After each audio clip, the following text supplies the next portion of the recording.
But contrast that with the party opposite. They weren't brave enough in government to take those difficult decisions. They've opposed all of our measures to stabilise the economy and promote growth. They're back to the magic money tree. She wants all the benefits of the budget, but she can't say how she's going to pay for them. They haven't changed. They're still economic vandals and fantasists. Imagine where we'd be if they were still in charge. Mr. Speaker, just today, the British Retail Consortium says 2/3 of businesses will have to raise prices to cope with his tax hike. His Chancellor ignored all the warnings and ploughed ahead with an unprecedented borrowing spree, leaving all of us more vulnerable. Now we have businesses saying they will raise prices to cover his jobs tax. We have an energy policy that will drive up bills, and all the while we are spending more day to day on debt interest than we do on schools and universities. The Prime Minister refused to repeat his Chancellor's promise that she wouldn't come back for more. Will he now rule out any new tax rises this year? Prime Minister. Mr. Speaker, we took the right and difficult decisions at the budget. Decisions that they did not have the courage to take, which left us in the mess in the first place. When it comes to tax, she knows very well the limits of what I can say from this dispatch box, but we have an ironclad commitment to our fiscal rules. We can't just tax our way out of the problems that they left us, which is why we put in place tough. They were howling at the spending decisions. They wouldn't take them, and we'll stick to those spending decisions, and our focus is absolutely on growth. But their record, they flatlined the economy. Their record, they flatlined the economy, a mini-budget that crashed the economy, worst cost of living crisis in living history, and they left a £22 billion black hole. Not taking lessons from them on the economy. Kemi Badenoch.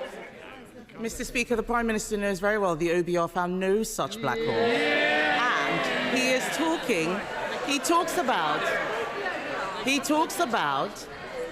talks about a budget 3 years ago. The borrowing costs last week are at a 27-year high for 30-year gilts.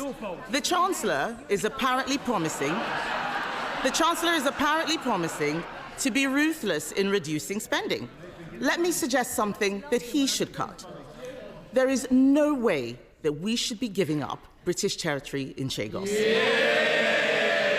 He is rushing a deal which will be disastrous and which will land taxpayers with a multi-billion-pound bill. Why does the Prime Minister think British people should pay to surrender something that is already ours? Mr. Speaker, we inherited a situation where the long-term operation of a vital military base was under threat because of legal challenges. The negotiations were started under the last government. The then Foreign Secretary came to this House to say why he was starting negotiations and what he wanted to achieve. And he said the aim was to, quote, ensure the continued effective operation of the base. That is precisely what this deal has delivered.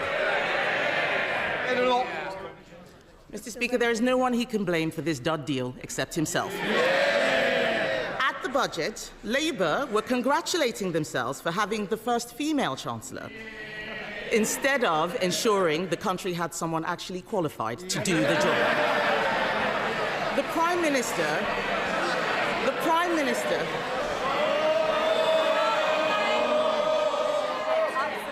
I want to hear... Sorry. I want to hear the Leader of the Opposition. Mr. Speaker, the Prime Minister claims he has full confidence in the Chancellor, but the markets clearly do not. Yesterday, the Chancellor repeated her promise to have just one budget per year to provide businesses with certainty. The talk in the city is that she can't meet her fiscal rules, and there will need to be an emergency budget. So does the Prime Minister stand by the Chancellor's commitment that there will be only one budget this year? Prime Minister. She'll be pleased to know the Chancellor will be in place for many, many years to come. She'll outstrip them. Mr. Speaker, if we all thought the politics was about cheap points, I could criticise their chancellors, but I don't have enough time to go through all of the chancellors that they had. We have one budget, that's what we're committed to, strong fiscal rules, and we'll stick to them, unlike the party opposite. Mr. Speaker, at a time of turmoil in the markets, the Prime Minister was distracted by the crisis around the former City Minister. What does it tell us about his judgment that yesterday he said he was saddened that his close friend resigned? This was an anti-corruption minister under criminal investigation for corruption. Mohammed Yunus, the Nobel Prize winner advising Bangladesh, said London properties gifted to the former City Minister may be proceeds of robbery. So, will the Prime Minister offer Bangladesh the full support of our National Crime Agency in ensuring that any properties bought with stolen funds are properly investigated? Prime Minister. Mr. Speaker, the former City Minister referred herself the independent adviser. He found, as she well knows, there was no breach of the code. He knows that he found there was no wrongdoing, and the former minister fully cooperated. She referred herself a week ago Monday. I got the report yesterday, and she resigned yesterday afternoon. Compare that with the Shadow Foreign Secretary, who breached the ministerial code. Her predecessor, Batu, ignored it. It was the adviser that then had to resign because he wasn't taken seriously, and she's now serving the leader of the opposition. What a contrast. Thank God the British public chucked them out. Mr. Speaker, he did not answer the question about the National Crime Agency. No answer to investigating dodgy Labour ministers, just as last week he didn't want an inquiry that might expose dodgy Labour councils. The Prime Minister knowingly appointed a convicted fraudster as his Transport Secretary. The anti-corruption minister he had full confidence in only days ago resigned yesterday in disgrace. He is negotiating a secret deal to surrender British territory, and taxpayers in this country will pay for the humiliation. Now it turns out his government may write a cheque to compensate. Shameful. We left him the fastest growing economy in the G7. In just 6 months, under his leadership, it's been taxes up, borrowing up, mortgage rates up, and that's not all. Business confidence is down, jobs are down, growth is down. Can the country afford 4 more years of his terrible judgments? Mr. Speaker, among that barrage of complete nonsense, there is one point that I need to address, because it's the Legacy Act, and it will be of real interest across the House. That Act was unfit because, or not least because, it gave immunity to hundreds of terrorists and wasn't supported by victims in Northern Ireland, nor, I believe, by any of the political parties in Northern Ireland. The court found it unlawful. We will put in place this is a serious point. We will put in place a better framework. We're working on a draft remedial order and replacement legislation, and we will look at every conceivable way to prevent these types of cases claiming damages. And it's important I say that on the record. But as for her claim and her nonsense, they crashed the economy. Mr. Speaker, I got a letter this week from a Tory voter in a Labour seat. I hope they don't mind me saying who it was. It was Liz Truss. Mr. Speaker, it wasn't written in green ink, but it might as well have been. She was complaining that saying she'd crashed the economy was damaging her reputation. It was actually crashing the economy that damaged her reputation. Mr. Speaker, what have we heard? All they've got is complaining. No defence for their sorry record. They don't even acknowledge it. No ideas, no policy. They're like a blank piece of paper, blowing hopelessly in the wind. No wonder the country put them in the bin. Jim Dixon. Thank you, Mr. Speaker. Patients in Kent are experiencing a winter crisis resulting from years of underinvestment in our NHS. Many are having to be treated on trolleys in corridors with cases of winter flu and other viruses, providing a significant challenge to local health services. What assurance can the Prime Minister offer my residents in Dartford that the reforms and extra investment set out by the Secretary of State for Health will make this inadequate care a thing of the past, and would he visit Darrant Valley Hospital in Dartford with me? Prime Minister. Well, thank you for raising this, and I'm deeply sorry for those receiving inadequate care in his constituency. The last government left the NHS in a critical condition, but you can't deliver growth with record waiting lists, 2.8 economically inactive. Our plan for change, investing in the NHS, diagnostic centres, and I will of course consider his invitation. Leader of the Liberal Democrats, Sir Ed Davey. Thank you, Mr. Speaker. And can I echo the words of the Prime Minister about President Trump, and hope both his team and the team of President-elect Biden can work together to bring President-elect Trump and President Biden can work together to bring the peace in Gaza we so desperately need, so the hostages can be released, we can get the aid in and the killing can stop. Mr. Speaker, as the Honourable Member for Dartford just said, patients are suffering through the worst NHS winter crisis on record. Last month alone, 54,000 people waited more than 12 hours in A&E. Over 63,000 were stuck in ambulances for over an hour before they could even get into hospital. So there's no doubt the flu season has made the winter crisis worse. But we see these winter crises year after years of neglect of the NHS by the Conservatives. NHS leaders say we will never put an end to these winter crises unless we fix the crisis in social care. Now, I asked him this question last week, and I was disappointed in his replies. I'm going to try again. Will he scrap the 3-year timetable he's given to the Casey Commission so he can fix social care this year and implement the reforms by the end of this year at the latest? Prime Minister.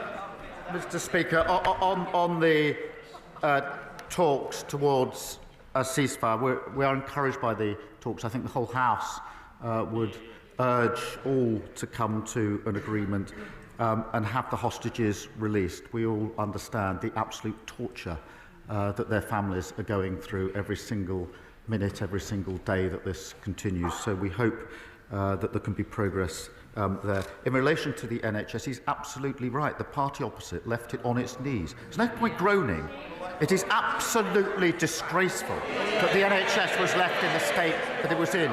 Absolutely disgraceful. We are investing to turn that around. We are reforming to turn that around. We are within that reform dealing with social care. I set out the timetable to him last week in the way that he knows it's set out.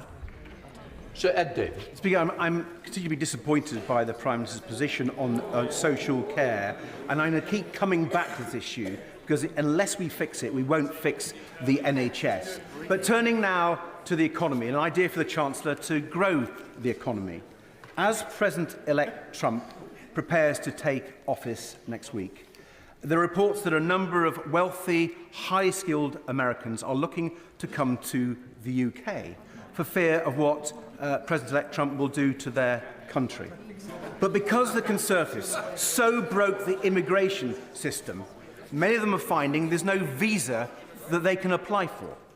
Now, I know the Prime Minister is rightly seeking to reduce immigration from the record highs of the Conservative.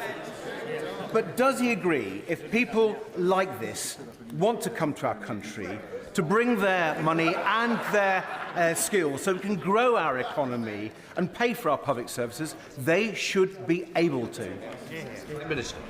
Well, Mr. Speaker, we welcome all investment into the United Kingdom, and I'm very pleased we've had record investment in the time that we've been in office and continue to welcome investors and investment to this country. But he's absolutely right the last government lost control of immigration as they lost control of health and the economy and the borders and everything else.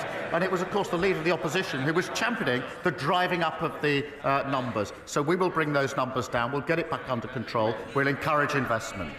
Christine Sullivan. Thank you, Mr. Speaker. Dental deserts mean that routine dental checkups and treatment is often unavailable in local communities.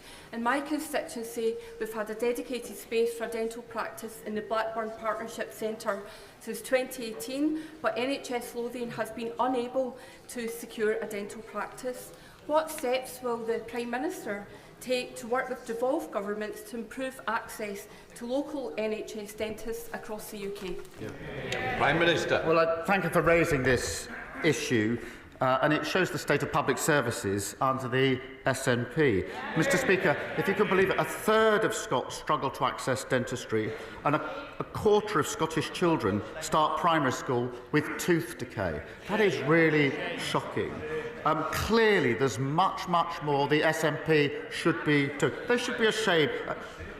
When a quarter of children are starting school with tooth decay, that is nothing to crow about. It's something to be ashamed of. Mr. Speaker, here we're delivering additional 700,000 appointments, reforming the contract, and of course we'll work with the Scottish Government to improve the health of children in Scotland. Jim Allister. Given President Trump's antipathy to the EU, how does the Prime Minister hope to attain a trade deal for the whole United Kingdom in circumstances where the trade laws affecting part of the United Kingdom, namely Northern Ireland, are the EU's trade laws, and in circumstances where the laws governing goods and the standards of those that can be imported are EU laws? How, in those circumstances, can a deal be obtained for the whole United Kingdom, or is the Prime Minister only interested in a deal which would apply to GB and thereby further ostracise Northern Ireland from the Union? Prime Minister. Mr. Speaker, the honourable member knows that controls apply only to EU goods moving into Great Britain. The overwhelming majority of goods moving between Northern Ireland and Great Britain will continue to enjoy unfettered access to Great Britain indefinitely. The honourable member's made much of mutual enforcement. The reality is this is mutual agreement, and I know he's got his proposal, but I think his proposal would lead in the end to a hard border, and that's something that has been rejected across this House on many occasions, and for good reason. Brown Leishman. Thank you very much, Mr. Speaker. In the general election campaign, Labour leadership promised that if we won, we would step in and save the Grangemouth refinery, retain those jobs and invest in its future. 6 months later, this hasn't happened yet. If the refinery closes, then thousands of jobs will be lost and Scotland's national security will become massively weaker. Now that we are in power, I know that the government should use it to intervene and save the refinery jobs, protect Scotland and deliver on the promise to build Grangemouth for the future. Will the Prime Minister do that? This is a really important point, Mr. Speaker, because before July there was no plan at all to support the workers at Grangemouth. Within weeks, and importantly, we announced a £100 million deal for a growth deal, and we're jointly funding Project Willow to find a viable long-term future. It is a really serious point. I take it very seriously, and we'll do everything we can to make sure that viable long-term future is there for the workers, for their communities, and all that rely on it. Dr. Danny Chambers. Mr. Speaker, the Russian invasion of Ukraine has led to the emergence of bacteria that are severely resistant to multiple antibiotics, and this is now seriously delaying the return of injured soldiers back to the front line. But just like Mr. Putin, we know that these superbugs do not respect national borders, and it is only a matter of time until we start to detect them in our NHS hospitals, and we know that antimicrobial resistance is a huge challenge facing us at the moment. Will the Prime Minister consider supporting the Ukrainian war effort by providing rapid diagnostic tests which can be used in the field and in civilian hospitals, which would not only enable us to diagnose and treat these resistant infections more quickly, returning soldiers back to the front line more quickly, but will also provide valuable surveillance data to help global public health and protect our NHS from these dangerous bacteria? I thank him for raising this, and he knows our support for Ukraine is ironclad. Mr. Speaker, we are funding NHS doctors and nurses to work closely with their Ukrainian counterparts to share best practice, including how to prevent the spread of infections and AMR. Through the World Health Organization, we're also strengthening Ukraine's health system to provide better care, and we'll continue to do so. Andy MacDonald. Thank you, Mr. Speaker. The Employment Rights Bill is urgently needed, especially given the exploitation of gig workers, like those retail assistants employed through apps, with vital rights denied and staff being charged a premium should they want to be paid on time. Insecure work denies workers their rights, but the TUC has also said it costs the economy around £10 billion a year.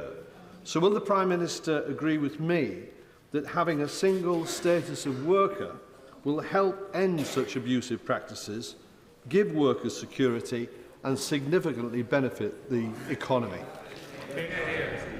I thank him for raising this, and Mr. Speaker, I believe everyone is entitled to fair, flexible and secure working, and that's why we introduced our Employment Rights Bill, which is the biggest upgrade to workers' rights in a generation. It includes measures that will end the scandal of fire and rehire, preventing exploitative zero-hour contracts and introducing basic rights for more workers from day one, secure wages, secure jobs and ensuring workers have the rights that they deserve at work. Peter Bedford.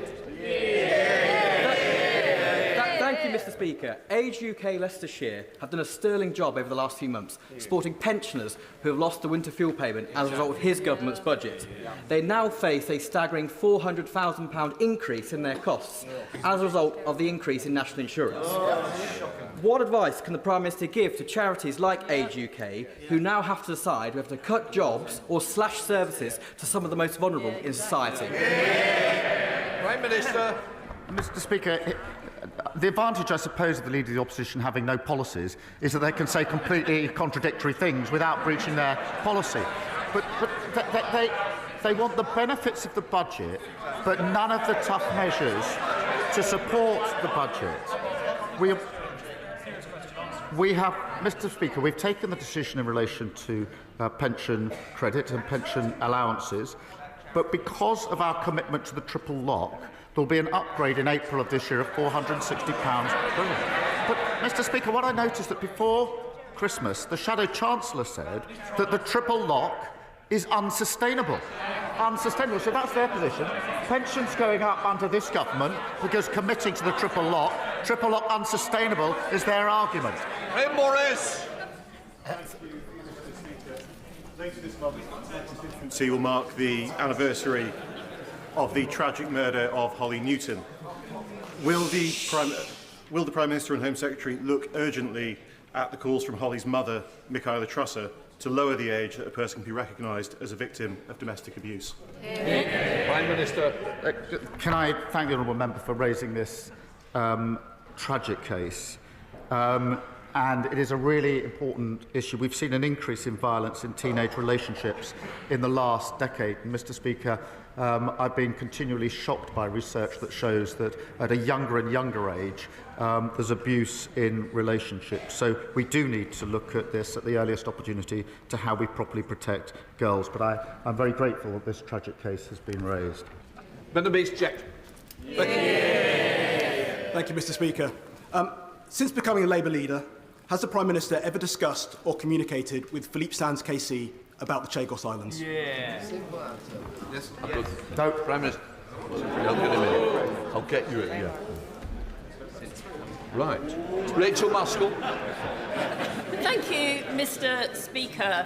York is an incredible city, but demands on tourist destinations like York, where we received over 9 million visitors and 1.7 million overnight stays places significant pressure on local public services and housing used as short-term holiday lets.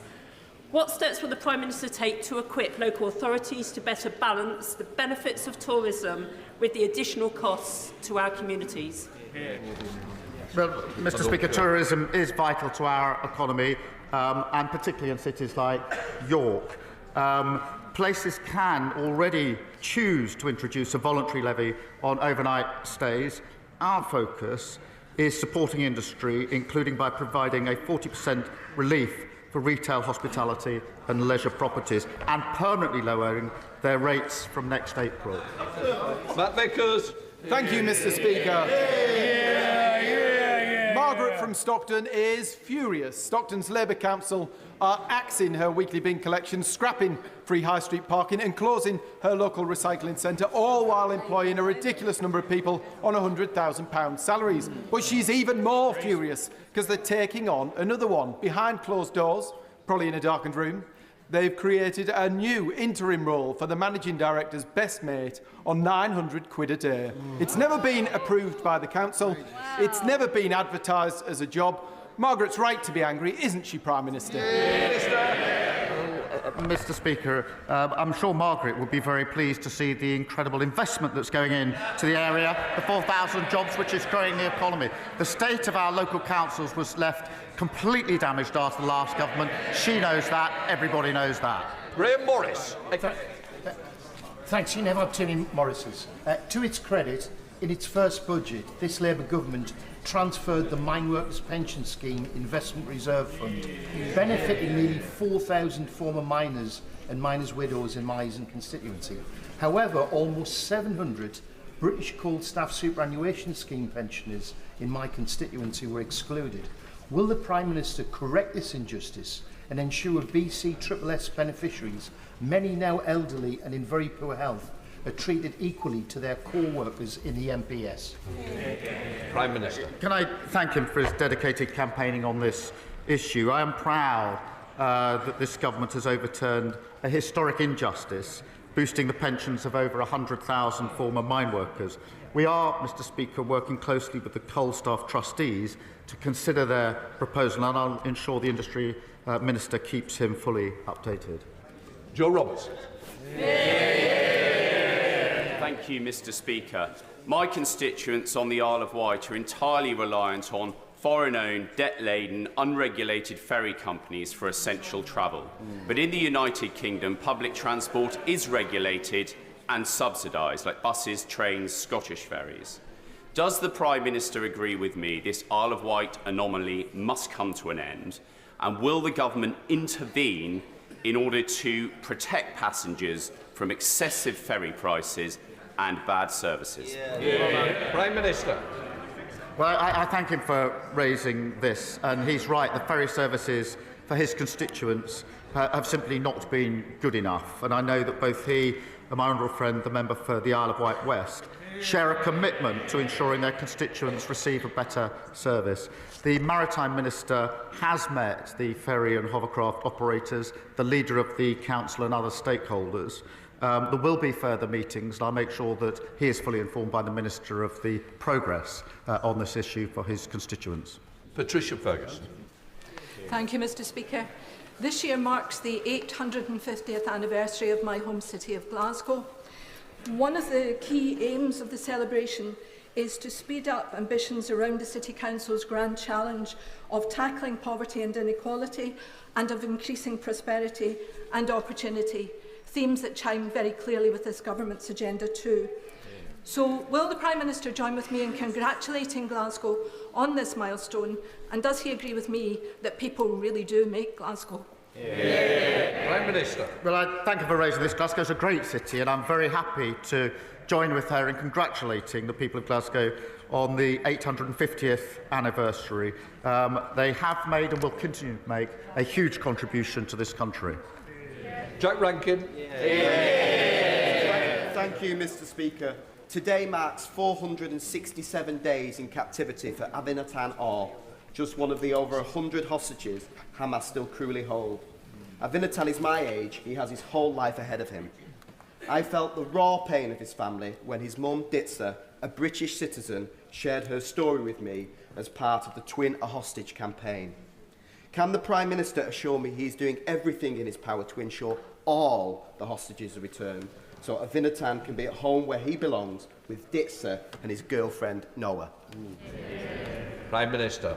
I thank him for raising this case. It's appalling that Hamas continue to detain Avinatan and other hostages, including Emily Damari, and I know he's spent time with the families, and it is nothing short of torture what they are going through, and we will do absolutely everything in our power to ensure that we make progress in bringing these hostages home, and I'm sure I speak for everybody in the House, but we will do everything to try and make sure that we get those hostages home.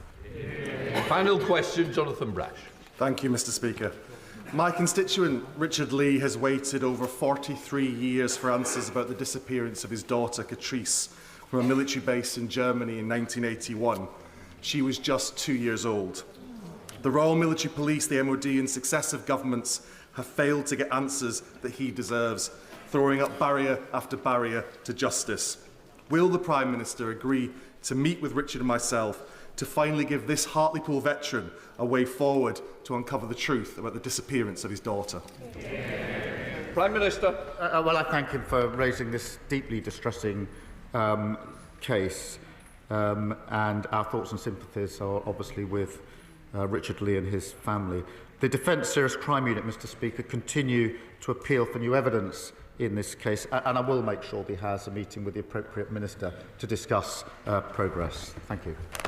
That completes Prime Minister's questions. We'll let the front benches change over.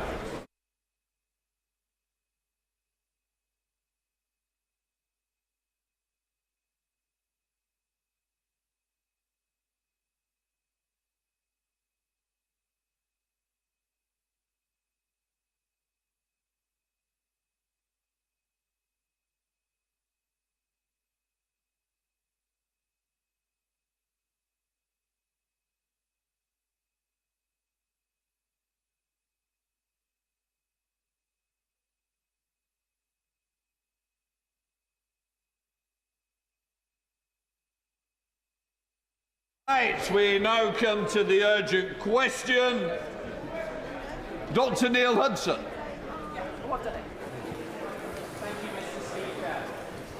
Ask the Secretary of State for Environment, Food and Rural Affairs if he will make a statement on the government's emergency contingency response to the recent confirmation of foot and mouth disease in Germany. Minister. Thank you, Mr. Speaker. And I thank the honourable gentleman for his question. The whole House will be aware of the concern felt across rural communities about the potential threat of foot and mouth disease. Because foot and mouth disease is a severe, highly contagious viral disease of livestock that, as we know, can have a significant economic impact and a truly devastating effect on farming and rural communities when outbreaks occur, as we know from past history. Now, I can assure the House the UK is currently free of foot and mouth disease and has been since 2007.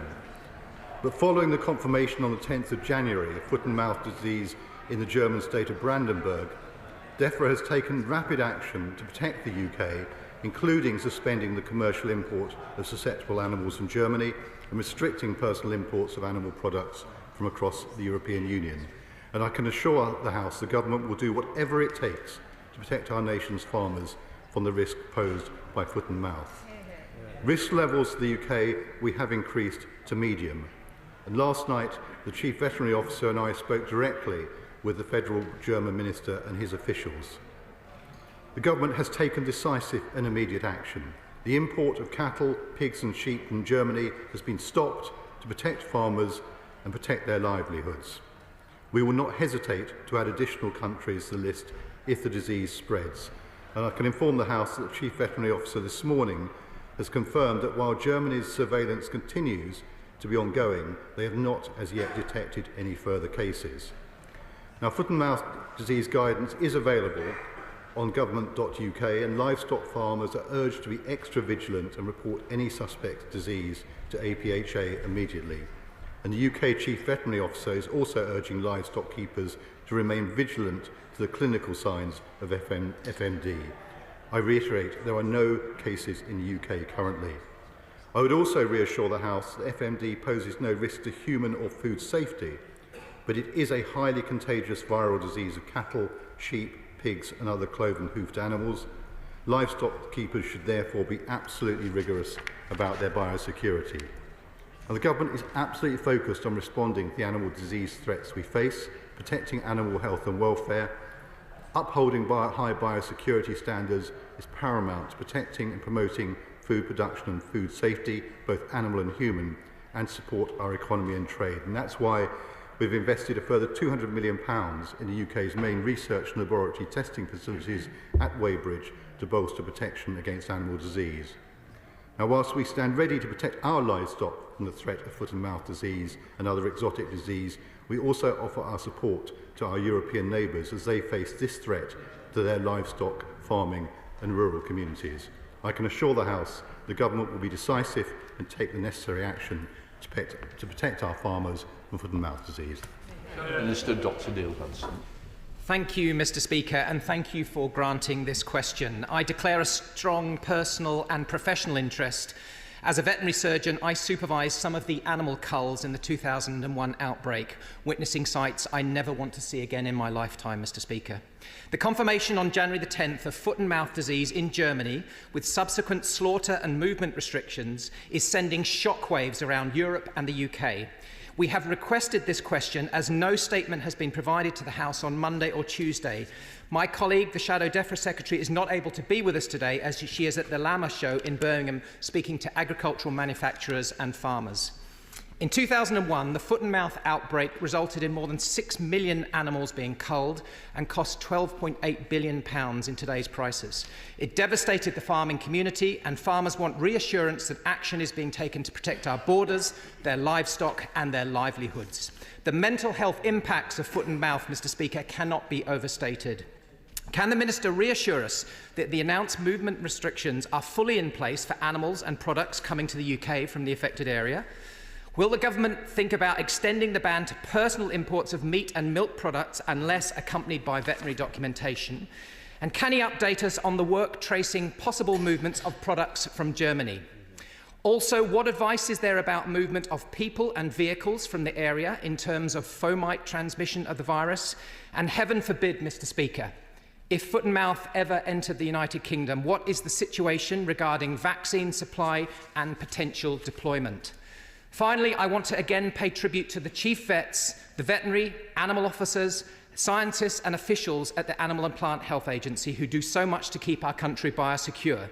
This foot and mouth disease wake-up call is yet more evidence that the Government must now commit to fully fund the redevelopment of the APHA HQ in Weybridge. I call and I urge the Government from the bottom of my heart, Mr. Speaker, to fully fund that redevelopment, to make sure that the burning pyres of slaughtered animals, as well as the economic and mental health devastation of foot and mouth disease, remain resolutely confined to the history books. Minister.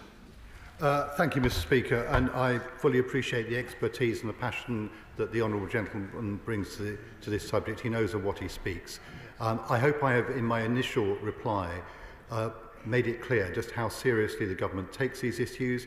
I spoke to him earlier this morning ahead of a previous piece of legislation making it clear that we would work in a cross-party basis to tackle this should this come to our shores. I'll try and address the questions he raised, particularly around vaccination, because I know that that is an issue which is always raised and is always of concern.